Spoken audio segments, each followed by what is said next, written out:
Hello and welcome to HitBullsEye. My name is Manish Mittal and I'm back with your daily dose of current affairs, the bulldoze for 7th of February 2022. In this video, we are going to discuss the 5 most important news for 7th of February 2022.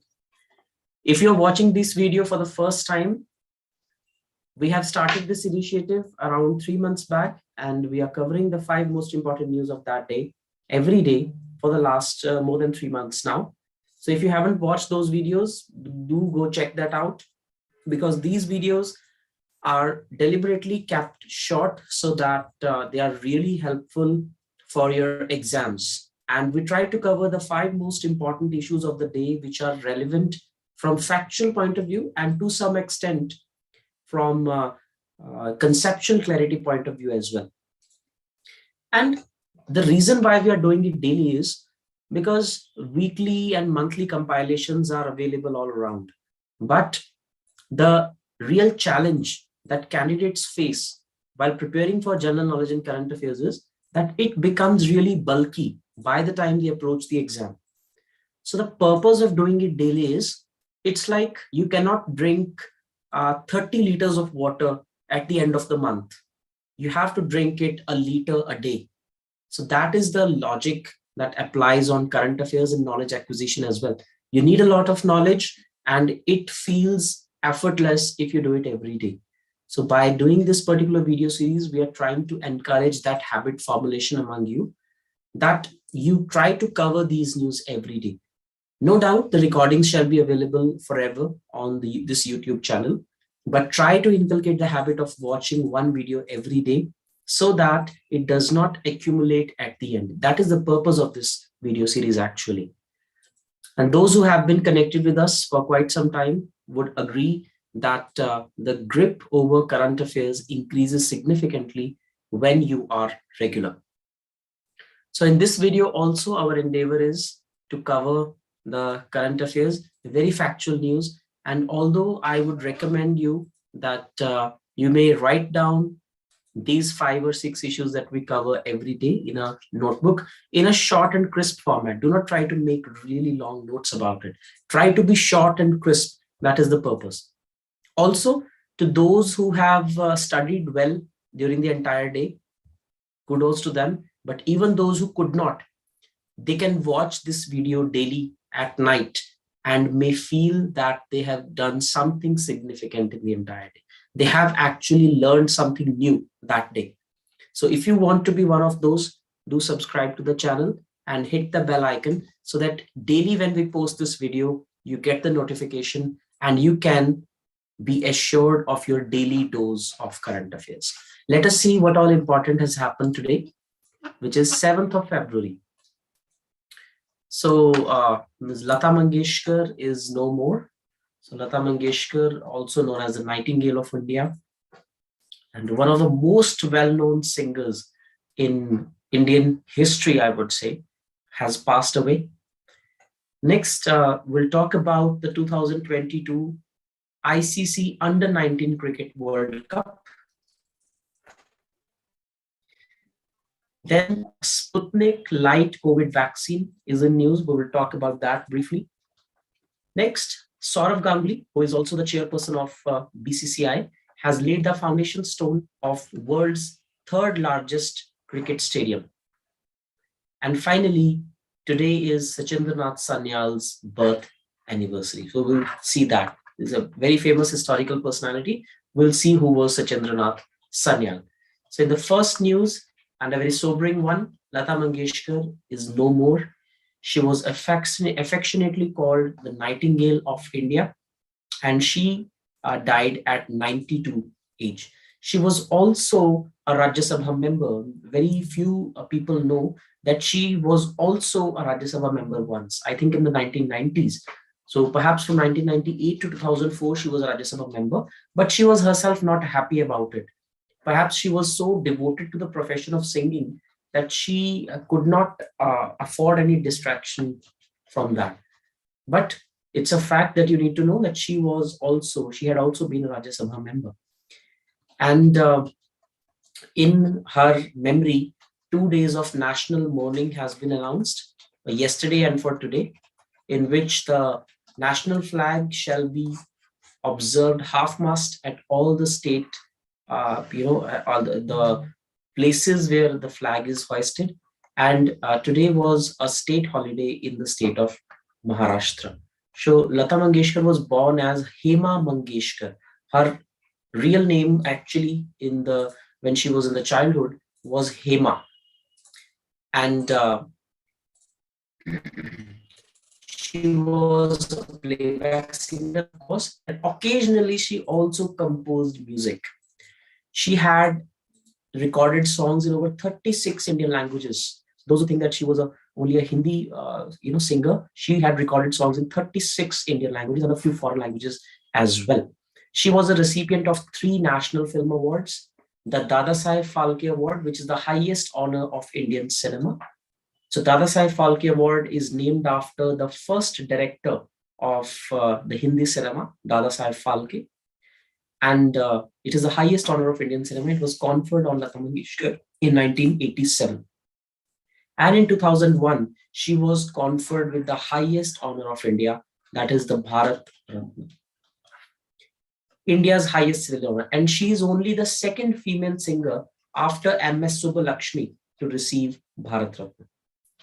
Also, France conferred her with its highest civilian award, the Officer of the National Order of Legion of Honor. So National Order of the Legion of Honor, which is the highest honor of France, was also conferred on her. So these are some important facts that you should keep in mind. Next, India has won a 5th Under-19 World Cup title, beating England by 4 wickets. This is really impressive. India has won a 5th World Cup title in Under-19. And in the final, it has defeated England. So it was the 14th edition of the Under-19 Cricket World Cup and a first that was held in West Indies. So in the 14th edition, India has won the 5th title. That shows India's dominance in this particular category. So India has won the World Cup on a record 5 occasions. So it's a record, and Australia has won it 3 times. So these are some important facts that you need to remember. Also, if you're a cricket enthusiast, it becomes all the more important. In the third important news, the Drugs Controller General of India, or DCGI, has granted emergency use permission to Sputnik Light COVID vaccine. And it's a single dose vaccine, does not need 2 doses. It is a single dose vaccine, Sputnik Light COVID vaccine. So it has been approved for emergency use permission in India. And it has joined a bogey of vaccines that have already been approved by the Union Ministry of Health. For example, the Covaxin, Covishield, Sputnik. So this is Sputnik Light. Sputnik was already accepted, right? So Sputnik Light is the same as component 1 of Sputnik 5. So it is based on well-studied human adenovirus vector platform. And these vectors cause common cold and have peacefully coexisted with humanity. So basically, it's a lighter version of the same vaccine, but it takes away the logistical challenge of administering the vaccine twice. So just by one vaccine, it will work, basically. Next. So barely 2 years back, we have seen the largest cricket stadium, and now we are going to see world's 3rd largest cricket stadium, that too in India. So Sourav Ganguly has laid the foundation stone of world's 3rd largest cricket stadium. So Rajasthan Chief Minister Ashok Gehlot, along with BCCI President Sourav Ganguly, have laid the foundation stone of this stadium in Jaipur. And the largest cricket stadium is the Motera Stadium in Gujarat. Motera, which has been now named as Narendra Modi Stadium. The Narendra Modi Stadium. So it is the largest cricket stadium in the world. And the one that is going to be built in Jaipur is going to be the 3rd largest. So it will be the 2nd largest cricket stadium in India after Motera and 3rd largest in the world. and it will be built on the Delhi-Jaipur bypass, over 100 acres of land. It will have a seating capacity of 75,000 spectators. Currently, Narendra Modi Stadium or Motera Stadium is the largest in the world with a capacity of 132,000 spectators. So 132,000 people can actually sit in one place and they can watch a match. The second largest stadium in the world is Australia's Melbourne Cricket Ground with a capacity of 1 lakh spectators.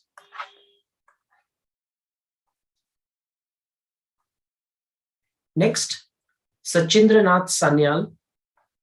The nation is remembering Sachindra Sanyal on his 80th death anniversary. So it is the 80th death anniversary of Sachindra Sanyal. So who was Sachindra Sanyal? He was the founder of Hindustan Republican Association. So during the freedom struggle, many associations were formed. There were factions. So some were moderate factions, some were extremist factions. So it was an extremist faction, Hindustan Republican Association, which was later on also joined by the likes of Bhagat Singh. So this Hindustan Republican Association was founded by Sachindra Sanyal, and later it became HSRA, Hindustan Socialist Republican Association. The purpose was to carry out armed resistance against the British Empire. So these were the people who were extremists and they took up arms against the British Empire. He was also a mentor for revolutionaries like Chandrasekhar Azad and Bhagat Singh. And he, along with Rash Behari Bose, attacked Viceroy Harding and injured him. So there was an infamous assassination attempt on then Viceroy Harding, and it was carried out by Sachindra Sanyal in association with Rash Behari Bose. Also, he was involved in the Ghadar conspiracy. So under the Ghadar conspiracy, coordinated attacks were to be carried out against the British throughout India. And finally, he was caught and imprisoned to life at cellular jail in the Andaman Nicobar Islands. He was also involved in the Kakori conspiracy. Kakori conspiracy is when the revolutionaries attacked the train which was near Kakori, and they looted a lot of money and arms from that, which were of British. Sachindra Sanyal finally passed away in the Gorakhpur jail in Uttar Pradesh in 1942, 7 February 1942. So that is the story of Sachindra Sanyal, and today we are observing his 80th death anniversary. So very important issue from history point of view. All these facts become important. So that is it for this class. A student is asking in the comments, is Tokyo Olympics important for CLAT? Yes, 2021 has been a sports year. So Tokyo Olympics and many other sports events are actually, yes, very important for the CLAT. Yes, sports, you can expect a passage on sports. Of course, why not? There can be questions on who are the medal winners of India, which sport do they play, which medal did they win, right? How many medals in total was won by India, which was the country with the highest medal tally. So yes, all those facts are indeed very important. What was the mascot of Tokyo Olympics? What was the size of the Indian contingent that participated there? So yes, all these facts become important. So that is all for today's session. These 5 news are really very important. You should not have missed them. And if you had, you are very well taken care of because we will not miss them. So that is all for today. Also, do not forget to subscribe the channel. Watch our videos every day so that you can become really pro at these current affairs. Thank you so much. Also, if you have any suggestions, let us know in the comment section. If you like these resources, you can check out our link in the description below. So there are many free resources available on our website. You can download them. You can make use of them. So do check out the link in the description below. That is it. Thank you so much and take care.